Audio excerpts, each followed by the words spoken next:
Red Bull anuncia Hardline no Canadá. Luke Maysmith vence mais uma. Atletas brasileiros garantem passe direto para a Copa do Mundo. E Roger Vieira termina no top 20 na primeira etapa do IXS European Cup. E essas são algumas das notícias de hoje. Então vamos ladeira abaixo no segundo episódio do DHTV News. E antes de começarmos, eu queria anunciar a vocês que o DHTV entra em uma nova fase dessa trajetória, dessa história que só está começando, de um canal que não é só de comunicação. A gente traz tudo sobre o downhill, não só aqui no Brasil, mas no mundo, mas de fato, para apresentar o downhill para quem não conhece. E esse canal do YouTube ele vai ser muito importante nesse aspecto, e é um lugar que eu gosto de ficar por aqui mesmo. Eu passo a maior parte do tempo no YouTube, eu gosto muito de estar aqui. E antes o conteúdo ele estava muito mais voltado lá no Instagram, e agora a gente está no YouTube. E também eu vou estar trazendo o grupo do WhatsApp, que vai ser um canal de comunicação de fato, para trazer ali algumas questões de resultados e notícias antecipadamente, de tudo que for aparecendo dentro do mundo do downhill. Então é tudo para a gente trazer o máximo de informações possíveis e trazer esse esporte para quem não conhece, e para quem conhece poder acompanhar de tudo que está acontecendo nesse mundo. Então algo que vai representar de fato essa evolução, essa mudança da fase do DHTV, é justamente essa luz aqui atrás iluminando. Antes a gente tinha a luz alaranjada, né? A luz laranja. E essa luz laranja, ela estava indicando muito esse processo inicial. Para mim, era a construção dessa fase inicial do DHTV, onde eu tinha esse senso de urgência de construir o DHTV, entender o que é que eu queria fazer, onde é que eu poderia fazer, como eu deveria fazer, e toda a estruturação desse projeto, né? Colocando ele em prática. E agora, com a ideia já formada, com os conceitos já atribuídos, com as coisas que eu já sei que eu preciso evoluir, agora a gente entra com essa cor verde aqui atrás, que é justamente a cor do DHTV. Então, iniciado aí, então vamos começar a trazer essas notícias, que eu já me adiantei demais aqui para falar sobre. Essa também é uma notícia, né? Pode ser considerado também uma notícia, né? Que é essa mudança de fase do DHTV. Então, daqui para frente vai ser a cor do DHTV de fundo. Então o laranja, que indicava muito esse senso inicial de urgência, agora é passado para essa cor, que é a cor definitiva do DHTV. Então vamos lá. E começando com o Continental, que aconteceu aqui no Brasil. Essa é uma prova internacional que, lembrando, não é um Pan-Americano. Algumas pessoas já vieram me perguntar e respondendo aqui, não é um Pan-Americano, é diferente. Colocando em contexto, esse é um campeonato que foi criado pela UCI lá em 2024 e colocado em prática só ano passado. Esse campeonato ele é disputado em todos os continentes de forma separada. Cada continente tem o seu Continental e é disputado ali em várias etapas e tudo mais. Funciona quase como uma mini Copa do Mundo. É como se fosse uma Copa do Mundo, só que mini, vamos dizer, uma mini Copa do Mundo, com exigências bem parecidas também em questões de organização e tudo mais. Qual é o atrativo que levaria os pilotos a participar desse Continental em relação a, por exemplo, um Pan-Americano? É que o maior atrativo desse campeonato, para os atletas principalmente, é o fato de que eles podem conseguir Golden Tickets, que são basicamente passes diretos para a Copa do Mundo. E como é que funciona? Se você chegar entre os 3 melhores, a regra até ano passado, né? Ano passado, no primeiro ano desse Continental Series, basicamente, se você chegasse entre os 5 melhores de uma etapa do Continental, você conseguia um Golden Ticket, seria um passe direto para a Copa do Mundo. Então, durante 52 meses, no caso um ano, esse passe direto teria validade para uma etapa da Copa do Mundo. Então, se você ganhou, por exemplo, hoje, aconteceu o Continental hoje, e você esteve entre os 3 melhores, que é como a regra está valendo agora em 2026, que são os 3 melhores. Então, você tem 52 meses, basicamente um ano, para poder utilizar esse passe, tá? Se no final do ano você participou das etapas do Continental e você foi o melhor, esteve entre os 5 melhores do ranking do Continental no ano, tá? Do ano, da temporada, do ranking. Se você chegar entre os 5 melhores, você garante um Golden Ticket para toda a temporada da Copa do Mundo seguinte. Então, você pode participar de praticamente todas as etapas aí da Copa do Mundo da temporada seguinte, beleza? Então, é assim que funciona. E esses Golden Tickets são distribuídos aí, são cedidos a Elite e Júnior, que são as categorias que acontecem lá na Copa do Mundo. E aí são para feminino e masculino. E no último fim de semana, Niterói, lá no Rio de Janeiro, foi palco da segunda etapa do American Continental Series, que é o Continental disputado aqui na América. A primeira etapa foi disputada lá nos Estados Unidos. E se você quiser ver, no primeiro episódio aqui do DHTV News, eu já mostrei os resultados dessa prova. E essa segunda etapa em Niterói terminou com Bruno da Silva, Tyler Ervin e Caio Vieira da elite masculina, Nara Faria, Larissa Luz, que inclusive teve uma queda feia na final, e Daniela Oliveira da elite feminina, Augusto Venig, Julian Christian e Ben Roswell da júnior masculina, Mary McLennan, Ansley Wolf e Karen Diniz da júnior feminina garantiram os passes para participar de uma etapa da Copa do Mundo. Passe esse que eu já falei tem validade de 52 meses, ou basicamente aí um ano. E aqui no estado ao lado, o evento lá de Galante, que havia sido adiado por questões climáticas, aconteceu e entregou Rafael Barbosa, o ventão que havia feito uma descida épica ano passado lá na Pedra, conquistando a Pedra de Santo Antônio com a descida épica, sem corrente, imitando aí Aaron Gwin. Ele agora desceu para a Master, ele que estava na Elite, agora desceu para a Master A. E, cara, já começou dominando e venceu na Master A e também venceu na E-Bike. Ele que agora tá só love andando de bike elétrica. E na Elite a disputa foi no detalhe, num detalhe tão detalhe que foi mais rápido do que um piscar de olhos. A diferença entre o primeiro e segundo colocado, Jefferson de Oliveira, o Sola, e Cauê, foi de menos de 34 milésimos. Eu não falei errado. 34 milésimos. Foi mais rápido do que um piscar de olhos. Então, foi um freio, uma freada errada ali, uma pedalada que faltou, foi o que definiu essa vitória. Realmente impressionante, 34 milésimos. Na Júnior, a diferença foi de menos de 1,5 segundo. Na iniciante, Isaac chamou a atenção com o tempo, que levantou uma questão. Será que ele tá na categoria certa também? Porque com esse tempo aqui, rapaz, tá um pouco suspeito, Na hardtail, o fotógrafo e piloto Alex colocou mais de 10 segundos sobre o segundo colocado. E na Master B, Joaldo foi o grande campeão. Em Minas Gerais, Itaguara recebeu a segunda etapa do Mineiro, uma cidade que menos de um ano atrás voltou a realizar eventos de downhill.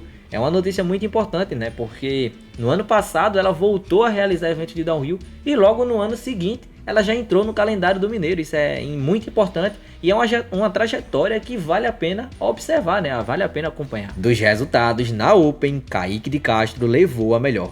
Na rígida, Carlos Eduardo colocou quase 15 segundos do segundo lugar, uma dominância impressionante. Na sub-30, menos de 500 milésimos separaram Otávio Braz de Pedro Henrique. A Elite ficou com Pedro Ferreira, 2 segundos à frente do top 10 do Pan-Americano, Robert Costa. A lenda, o Wallace Miranda, na Master B1, colocou quase 10 segundos na frente do segundo colocado, mostrando a grande experiência e talento de muitos anos aí praticando a modalidade e fazendo muita história e batendo de frente com grandes pilotos, grandes nomes do cenário nacional e internacional. Na Europa, às vésperas da Copa do Mundo, os pilotos já estão competindo e acumulando pontos para o ranking UCI. Pontos UCI esse que agora se tornaram extremamente importantes, se tornaram ouro praticamente, né? Porque com as regras da UCI, com as recentes regras da UCI, limitando a quantidade de equipes a participarem da Copa do Mundo, os pontos individuais dos atletas agora, como eu já disse, valem ouro. Então, participar de provas que pontuam para o ranking é extremamente importante para eles. E lá em Portugal aconteceu a IXS European Cup, a primeira etapa que aconteceu lá em Portugal e reuniu grandes nomes e terminou com Jordan Williams levando a melhor sobre Max, que eu não consigo pronunciar o nome, separados por apenas 600 milésimos, com Finals em terceiro e com top 5 com a diferença de menos de 2 segundos, tá? Uma prova que é uma prova de nível Copa do Mundo com atletas de nível da elite mundial, tá? E uma curiosidade é que essa etapa, assim como várias outras da IXS, são válidas pelo Continental Series lá da Europa, tá? Olha a curiosidade aí sobre o Continental. Na Europa também acontece, como eu já disse, em todos os continentes acontecem, tá? E o brasileiro Roger Vieira esteve presente. É óbvio que ele estaria presente, né? Na Seed Run, ele fez 14ª posição e na final terminou na 18ª posição. E ele ficou a muitas aspas, a apenas 5 segundos do melhor tempo. E isso escancara o nível de uma prova que uma prova pode alcançar quando atletas da elite mundial competem juntos ali.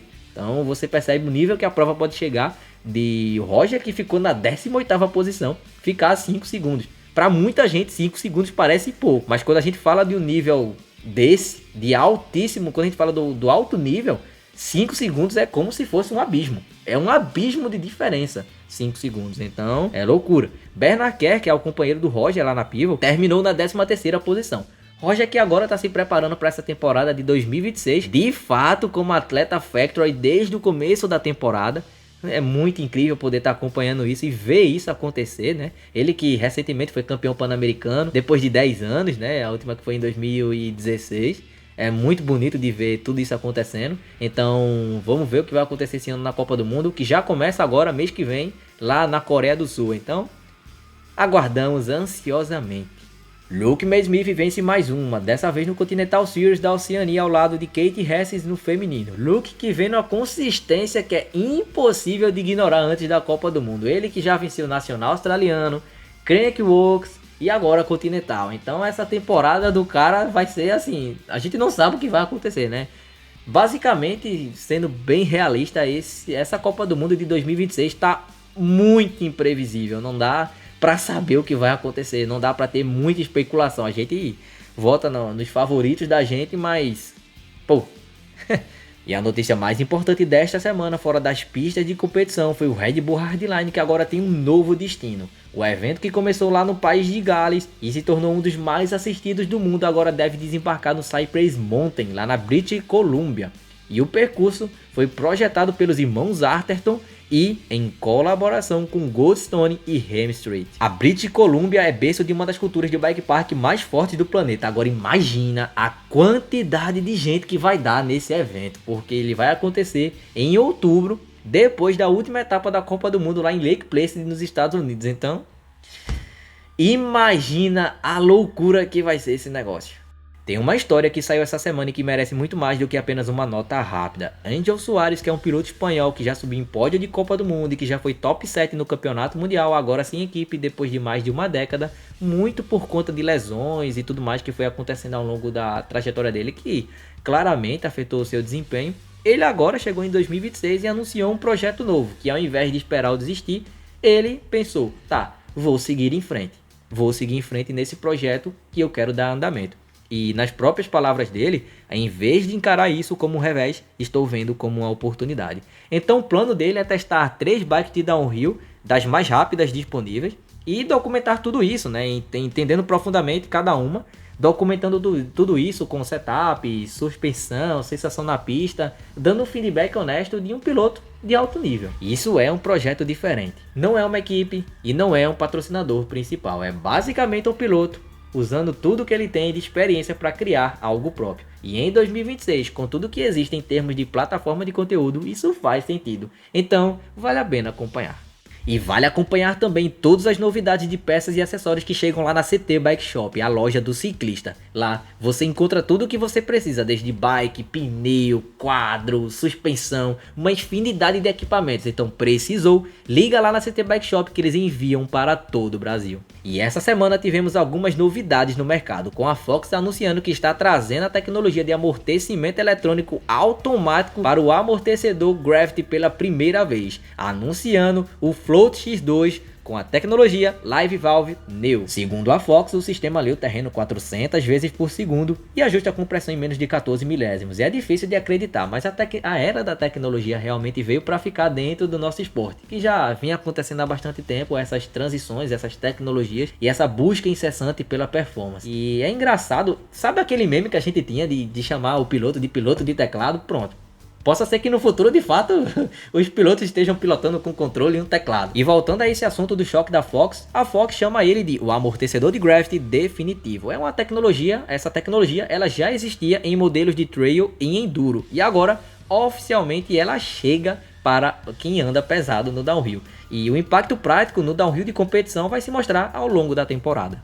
A Schwalbe lançou um novo pneu chamado Romy e deve substituir esses dois aqui em cima. E foi desenvolvido para ser versátil, com banda de rodagem central mais baixa e ombros agressivos para curvas. Ele está disponível em construção radial, que promete maior contato com o solo e mais amortecimento. Junto com o Romy, a Schwalbe também renovou o Tactian, não sei como é que fala isso aqui. Agora com versão radial de 2.5 polegadas e eles simplificaram toda a linha de 2026 em 30% menos modelos. A gente já sabe que as empresas não sabem nomear os seus produtos, né? É só problema, elas botam nomes muito difíceis até de pronunciar. A própria Kenda recentemente mudou um pouco da nomenclatura dos seus pneus porque isso estava causando confusão entre os seus clientes. Então acredito que é muito importante essa, né, Facilitem, empresas, facilitem para a gente entender para que serve o pneu, para a gente não precisar procurar em 500 lugares diferentes e especificações sobre o pneu, tá? Então, facilita pra gente, obrigado. A Rental atualizou a mesa Apex para a versão V2. O que é que mudou segundo a Rental? Corpo mais largo, 56mm, peso reduzido sem perder força e clamp do guidão revisado com 260 graus de abraço. A V1 já era vencedora de títulos AWS e a V2 veio para melhorar o que já funcionava e está disponível aí por $150. Agora, para você que usa as mesas Rental, vale a pena realmente mudar da V1 para V2? Não sei qual seria de fato a real diferença que você teria. A Shimano lançou 2 pedais flats novos, são eles o Saint e o Deore XT. E o detalhe que chama muito a nossa atenção é que é o primeiro componente Saint que sai desde 2013, exatos 13 anos atrás. Estaria a Shimano, levanta essa pergunta, eu estou levantando essa pergunta agora, estaria a Shimano pensando em um lançamento de um novo grupo, Saint? Essa é uma notícia muito importante que deve impactar a indústria global de bicicletas. Lá em outubro de 2025, o governo dos Estados Unidos havia incluído bicicletas e quadros numa lista de produtos sujeitos a tarifas de aço e alumínio de 50%. A proposta era de empresas como Guardian Bikes e um conselho de instrutores de alumínio, que argumentavam proteção à indústria nacional. A resposta da indústria foi coordenada. A People for Bikes mobilizou mais de 1.300 comentários em oposição, mais do que qualquer outro setor afetado, varejistas, consumidores e fabricantes. E cara, isso funcionou, porque logo no começo de abril, Trump assinou a proclamação excluindo bicicletas, e-bikes e quadros das tarifas. E as e-bikes que também haviam sido incluídas em agosto de 2025 também foram retirados. E obviamente isso importa muito, porque tarifas de 50% em aço e alumínio, principalmente no mercado que já vive pressionado pelos altos custos, encareceria mais ainda o que já é muito caro. Quadros e componentes, meu Deus, ia lá nas alturas. E graças a Deus essa situação aí foi resolvida.